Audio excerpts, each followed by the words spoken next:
It is the latest attempt to stop the Ford government's redevelopment plans at Ontario Place, and the efforts of advocates seem to be working, at least for the week. Work has stopped here until a July 19th hearing.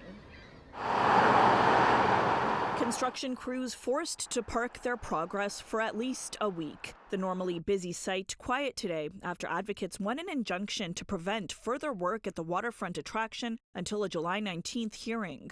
Excellent, excellent.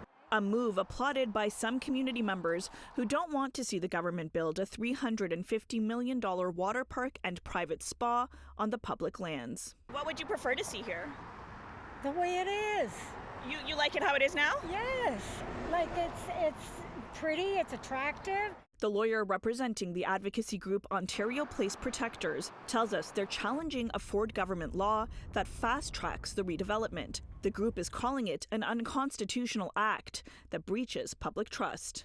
Ontario Place doesn't belong to the current government. It belongs to the people of Ontario and to future generations.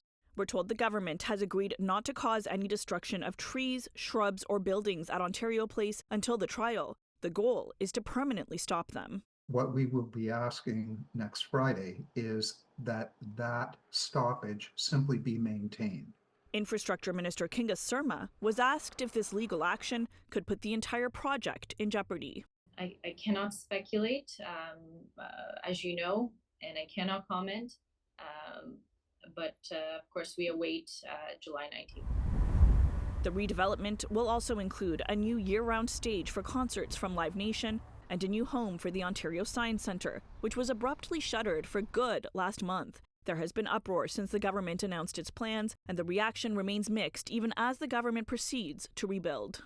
I wonder, how much democratic process there was in using public land and leasing it to a private corporation.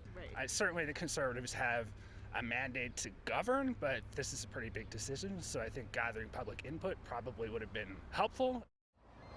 Another advocacy group, Ontario Place for All, lost a similar legal challenge last month, but in that case they were seeking an environmental assessment that they weren't granted.